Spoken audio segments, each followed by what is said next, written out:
ആരോഗ്യവകുപ്പ് മന്ത്രി വളരെ ഗുരുതരമായ അവസ്ഥയിലാണ്, ICUവിൽ തുടരണമെന്നാണ് പറഞ്ഞത്.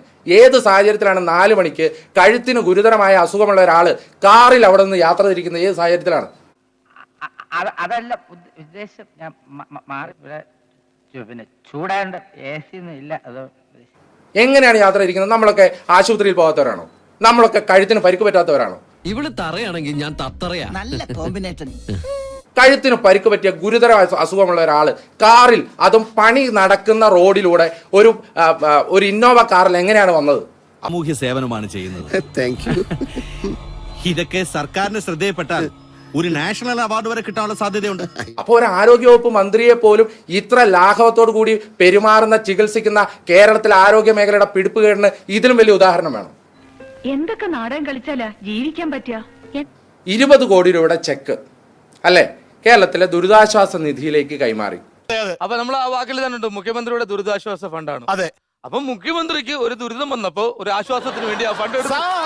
ഇപ്പോഴത്തെ ആരോഗ്യമന്ത്രിക്കെതിരെ കത്രിക എന്നൊരു ആരോപണം ഉന്നയിച്ച് മോശപ്പെടുത്താൻ ശ്രമിക്കുന്നു എന്ന് പറയുമ്പോൾ ആരോഗ്യമന്ത്രി പറഞ്ഞു ആ കത്രിക കൊടുക്കുന്നത് 2017 21 വരാനുള്ളത് വഴി തങ്ങത്തില്ല, കിട്ടാനുള്ളത് അപ്പ വാങ്ങിച്ചു എന്ന് പറഞ്ഞാൽ അത് തന്നെയല്ല വിമർശിക്കേണ്ടത്, ശൈല ടീച്ചറെയാണ് വിമർശിക്കേണ്ടത് എന്നാണ് ആരോഗ്യമന്ത്രി പറഞ്ഞു വെച്ചത്. അതിൽ നമുക്ക് ഇടപെടണ്ടേ?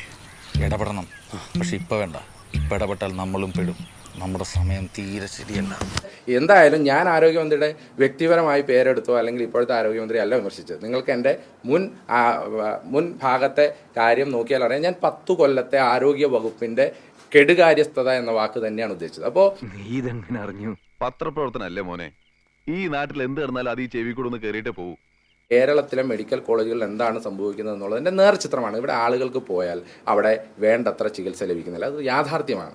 സർക്കാർ തന്നെ വല്ലവന്റെ ചെലവിലാ മോനെ. ഇപ്പൊ ഡോക്ടർ ഹാരിസ് വളരെ മികച്ച ഡോക്ടറാണ് എന്ന് പറഞ്ഞത് ആരോഗ്യമന്ത്രി തന്നെയാണ്. ആ ഹാരിസ് ഡോക്ടറാണ് പറഞ്ഞത് ഇവിടെ വേണ്ടത്ര ശസ്ത്രക്രിയക്ക് വേണ്ട ഉപകരണങ്ങളില്ല. നാളായിട്ട് കാശു മാല ഇറക്കിയിട്ട് ഒന്നും ഏക്കണില്ലല്ലോ. അതെ, വയറ്റിപ്പഴപ്പല്ലേ. ഇവിടെ വേണ്ടത്ര സൗകര്യങ്ങളില്ല, ഇവിടെ വേണ്ടത്ര മരുന്നുകളില്ല. ഒരു ഡോക്ടർ തന്നെ പറഞ്ഞേ. ആരോഗ്യമന്ത്രി ഏറ്റവും നല്ല ഡോക്ടർ എന്ന് ക്രെഡിറ്റ് കൊടുത്തൊരു ഡോക്ടർ എന്ന് പറയുമ്പോൾ അപ്പോൾ ആരോഗ്യമന്ത്രിയുടെ വാക്കിനെ ഞാൻ വിശ്വസിക്കുകയാണെങ്കിൽ, എൻ്റെ ആരോഗ്യമന്ത്രിയുടെ വാക്കിനെ ഞാൻ വിശ്വസിക്കുകയാണെങ്കിൽ ആ ഡോക്ടറുടെ വാക്കിനെ ഞാൻ വിശ്വസിക്കണ്ടേ? ട്രഷറർ എന്നുള്ള നിലയ്ക്ക് എനിക്കൊരു കാര്യം പറയാണ്ടായിരുന്നു. ഇനി ഒരു 150 രൂപ 50 പൈസ ഖജനാവിൽ ബാക്കിയുള്ളൂ. ഇത്രയും വിഷയം ഉണ്ടാകുമ്പോൾ ഒരു സമരം ചെയ്യുന്നതാണോ വിഷയം? എന്താന്ന് വെച്ചാൽ സഖാവ് ചെയ്തോ, പാർട്ടിക്ക് ചീത്തപ്പേരുണ്ടാക്കരുത്. ആരോഗ്യമന്ത്രിയെ കരിങ്കൊടി കാണിച്ച കേസിൽ ആക്രമിച്ചു, ആയുധങ്ങളുമായി ആക്രമിച്ചു എന്ന് പോലീസ് ചാർജ് ചെയ്ത കേസിൽ ബഹുമാനപ്പെട്ട കോടതി കണ്ടെത്തിയത് എന്താ? ഒരു ആക്രമിക്കാനുള്ള ഒരു മാരകായുധങ്ങളും ഇല്ലായിരുന്നു എന്നല്ലേ കോടതി കണ്ടെത്തിയത്? ഒരു ഫുൾ സ്ക്രിപ്റ്റ് എഴുതിയിട്ടേ വരൂ. കേൾക്കുന്ന നമ്മളിത് വിശ്വസിക്കില്ല എന്ന് അവന്മാർക്കറിയാം. എന്നാലും വെറുതെ ഒരു സീൻ എഴുതും. കാര്യം കൂടെ ഞാൻ പറഞ്ഞു, 1 ലക്ഷം രൂപ ഇനാം പ്രഖ്യാപിച്ചായിരുന്നു.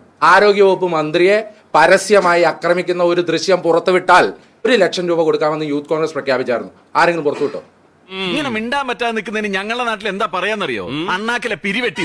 CCTV ഉൾപ്പെടെ 16 ക്യാമറ ഉണ്ടായിരുന്നിടത്ത് നിന്ന് ഒരു ദൃശ്യം എടുത്ത് പുറത്തുവിടാൻ നിങ്ങൾക്ക് സാധിക്കാത്തത് എന്താ? വോട്ടുകൾ ഒരുപാട് മറിയും.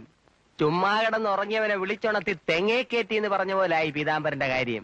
ആരോഗ്യവകുപ്പ് മന്ത്രി പറഞ്ഞു ഞാൻ പുറത്തിറങ്ങിയാൽ എന്നെ കരിയോയിൽ മുക്കുമെന്ന് പറഞ്ഞു. ഇവിടെ പുറത്തിറങ്ങിയപ്പോൾ കല്ലെറിഞ്ഞ് തല പൊട്ടിച്ച് തലയിൽ ചോര ഒലിപ്പിച്ച ഒരു മുഖ്യമന്ത്രി ഉണ്ടായിരുന്നല്ലോ.